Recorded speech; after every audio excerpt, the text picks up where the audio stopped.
I'd like to welcome my next guest in studio, Karen Kemper. Yes. And you're the Vice President of the South Carolina Chapter Board of an organization. And I'm going to be honest with you. When I first saw the word, I thought, what? Yes. What is this? Okay, we're going to spell it. It's Scleroderma. Yes. All right, now pronounce that for us. It's called Scleroderma. Scleroderma. Hard word. Yes, it is. My goodness.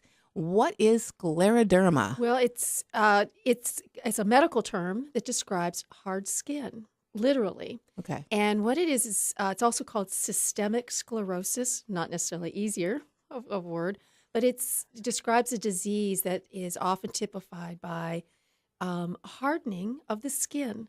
And the skin becomes tight and hard because of changes that are happening where the body is in a chronic state of inflammation and for some reason starts producing too much collagen.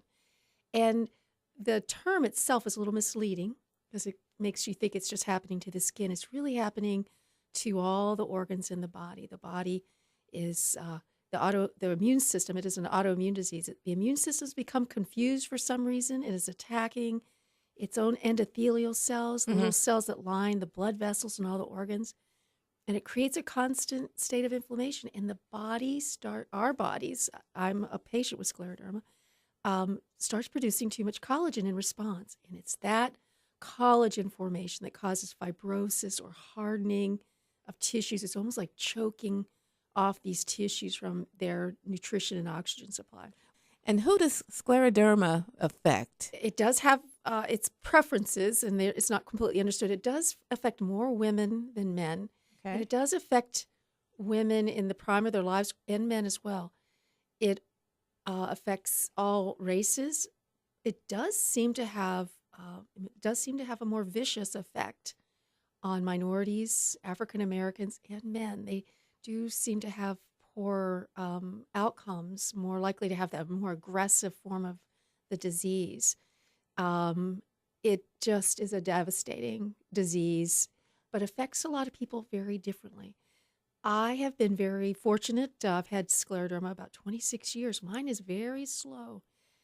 Thomas Mills, who is the young man for whom this 5K event we're going to talk about it's in honor of him. He only lived with it for 3 years before it really damaged his body to the point that he passed away. Wow. So it varies quite a bit. And 30 to 50% of people diagnosed will pass away within the first 5 years of diagnosis. Really? Do we know the symptoms or the variety cause? of symptoms, but classically, things that I experienced and Thomas similarly, is it often starts out with affecting the circulation in your hands and feet. And that's because those little endothelial cells are in the little capillaries in your fingers, and they are attacked initially. And so they're very fragile and little. And so you might have difficulty with circulation and cold. Your fingers will get discolored from a lack of blood supply. Very painful because, when you've been in cold weather and you lose your circulation a little bit, it just hurts a bit. It's like a frostbite. Sounds like somebody could just mistake that for arthritis or something. Yes, or there's another bad term called Raynaud's phenomenon, where a lot of people have poor circulation. Does not mean they have an autoimmune disease. So it could be mistaken. Another symptom, which also is, happens to a lot of people, is reflux, because it creates a weakening of some of the muscles that line all of our vessels and our esophagus and stomach. So acid comes up more easily. So those will be those first symptoms. Many people, takes years and years to get a proper diagnosis. I was lucky. I got diagnosed early. I believe Thomas did as well. His disease was just more aggressive. Right. So sorry to hear that, but this is why I wanted you to come on the program because it's an illness maybe not too many people have heard of. Yes. And with you having this walk coming up on June 9th, it's the Columbia Stepping Out to Cure Scleroderma. Derma? Almost Good, close. you Okay, did. I'm That's good. getting there by the end of this interview. I'm going to have it. Scleroderma. Derma. Okay, got it. And so it is going to be in Casey. Tell us a little bit about it. So we're very excited to be able to have this walk. When Thomas Mills passed away, his family was just, they were on a mission to honor his life and also to raise awareness so more people understood what scleroderma is, and to encourage people to make research contributions to help find a cure. So this event, this is our 4th year. Okay. Because of the energy and passion of their family, we are sponsoring a 5K run and walk and a 1-mile fun walk at the Timmerman. I'm going to have to look at that officially so I don't misspeak. At Timmerman Trail at Casey. Mm-hmm. A beautiful setting. There's a Marriott Courtyard Hotel on site. So many folks, especially patients, we deal with fatigue and some limitations. They might want to spend the night and then wake up early and be at the event. But like most 5Ks, we start early in the morning. The runners start at 8:30 and the walkers start shortly after that.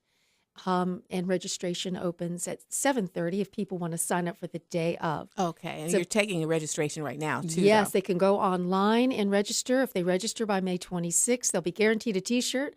But I know as a former runner that sometimes you want to wait and see what the weather's going to be like, and you may register the day of, so you still could do that. But if you go to our website, you can register online and get a T-shirt and get more details about the location and the hotel if you wanted to spend the night. All right, let's talk about the proceeds. Where does the money go? Well, this is an important question because people are getting more and more requests for fund, to help out and fund things.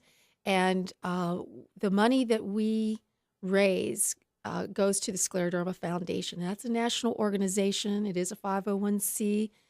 They have an excellent rating with that Charity Navigator. They have a 4-star rating. It means they're excellent stewards of the resources. Mm-hmm. 50% of the funding will go directly be earmarked specifically for research. A little less than 50% of the remaining money is used for all of the patient education and advocacy work we do. Okay. So it is well used, and you can go to the Scleroderma website, foundation website, and see how the organization shepherds their money. You can also see from the Charity Navigator website how high of a score we get. We're very proud of the Scleroderma Foundation's stewardship of their resources. Awesome. All right, it's coming up on June 9th. And one thing you're going to need to spell out your website so people can get more information. I will. Scleroderma. Yes, so I'll spell it out. And even if they just say Google Thomas Mills 5K Columbia, they'll probably be able to find us. Okay, good enough. Here's the official website. I'm going to read it too. Okay. So it's www.scleroderma, scleroderma.org/ and then this is all one word, Stepping Out Thomas Mills. Stepping Out Thomas Mills. Mm-hmm. All right. Very much appreciated. Karen, thank you so much for coming on the show today, and wish you much success with the... Thank you. That's right. I love that. This pump. Yes, got to do it. Thank you so much. Thank you for having us. And please come out to the walk, join us, spread the word. You probably do know somebody who has scleroderma and you just don't realize it.